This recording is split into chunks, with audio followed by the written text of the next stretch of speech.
उसका भागीदार बने, उसके लिए काम करता हो।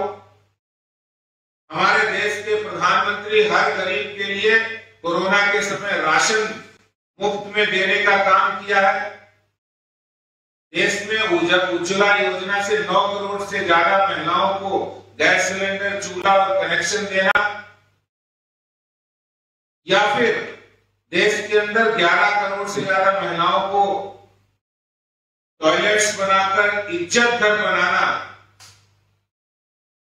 अगर उनकी नजरों में यह नीचता है और जो लोग बार बार नीच शब्द का इस्तेमाल कर रहे हैं, मैं ये मानता हूं कि अरविंद केजरीवाल और कांग्रेस के नेता मणिशंकर अय्यर भी इसी तरह के शब्दों का प्रयोग करते थे।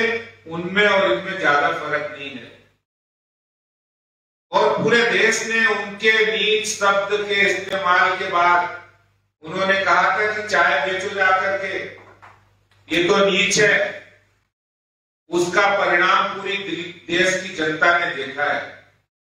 और जिस तरह से अरविंद केजरीवाल गुजरातियों को कंस की औलाद कह रहे हैं और हम कह रहे हैं एक एक से बदला लूंगा, वो तो कृष्ण के अवतार है, इससे सिर्फ गुजरात नहीं पूरे देश की भावनाएं आहत हुई है।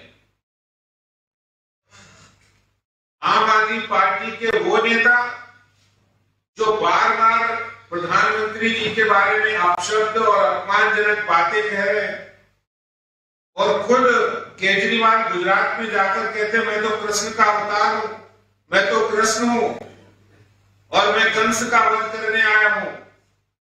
अरे गुजरात में गए हैं, किसका वध करोगे? गुजरातियों का वध करोगे आप? गुजरातियों कंस, गुजरातियों की बात कर रहे हैं। गुजरातियों का अपमान करने का काम जो अरविंद केजरीवाल ने किया है, देश और गुजरात की जनता वो देख रही है और अपमान का बदला भी होगा। ये देश और गुजरात की जनता ये बदला लेना भी जानती है। और मैं आपको बताना चाहता हूं, आम आदमी पार्टी के नेता भगवान राम और कृष्ण, ब्रह्मा विष्णु महेश, गौरी गणेश, उनको भी नहीं बख्श रहे। उनके लिए भी अपशब्द और अपमानजनक बातें कह रहे हैं। मैं मानता हूं प्रधानमंत्री मोदी जी तो और बाकी सब लोग तो फिर भी इस धरती के इंसान है, वो भगवान को भी नहीं छोड़ रहे। ये अहंकार, ये इनकी संस्कार दिखा रहे हैं कि किस तरह से आम आदमी पार्टी फ्रस्ट्रेशन में है। गुजरात में उनकी जमानतें जब्त होने वाली है, जनता उनको बैरन वापस भेजने वाली है। आपने देखा होगा बहुत सारे ओपिनियन पोल आ गए हैं, किसी भी ओपिनियन पोल में एक से ज्यादा सीट नहीं मिल रही है। तो जनता जब बैरन वापस भेज रही है, वहां पर उन्हें कोई जन समर्थन नहीं मिल रहा है, इसलिए इस तरह की बातें बौखलाहट में आम आदमी पार्टी के लोग कर रहे हैं। लेकिन जनता ने, गुजरात की जनता ने, गुजरातियों का अपमान हो, देशवासियों का अपमान हो, किसी भी रूप में वो बर्दाश्त नहीं करेगी। प्रधानमंत्री जी के बारे में जो भी उन्होंने गलत शब्दों का प्रयोग किया है वो निंदनीय ही नहीं है, वो समाज में रहने लायक नहीं है, ऐसा मैं कहना चाहता हूं। बहुत बहुत धन्यवाद। दूसरा मैं विषय लेना चाहता हूं कि आज भारतीय जनता पार्टी जो मुद्दा, बहुत दिनों से हम शराब घोटाले के मुद्दे पर बात कर रहे थे, और आज शराब घोटाले के अंदर तीसरे अभियुक्त की गिरफ्तारी हुई है। सीबीआई ने अरेस्ट किया अभिषेक बोयनपल्ली। ये सारी जो प्रक्रिया, जांच की प्रक्रिया चालू है, और इससे पहले अरविंद केजरीवाल के करीबी विजय नायर और शराब कारोबारी समीर महेंद्रू को अरेस्ट किया जा चुका है।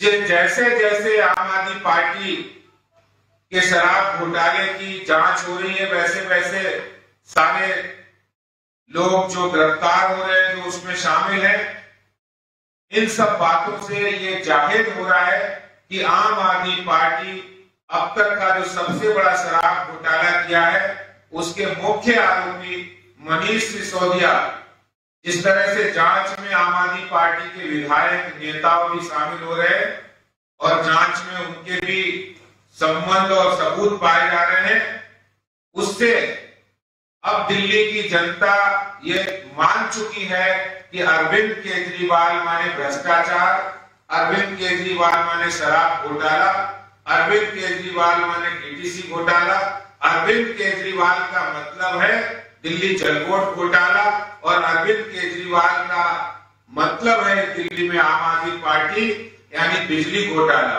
ये तमाम घोटालों की सरकार लोगों के सामने है। दिल्ली की जनता अब ये समझ चुकी है, देश की जनता भी समझने वाली है। मैं अध्यक्ष जी से अनुरोध करूंगा कि 16 अक्टूबर कुछ सवाल आप लोगों के। सर, जो बयान प्रवेश वर्मा ने दिया है, पार्टी उस बयान से सहमत है जो सुंदर नगरी में उन्होंने दिया।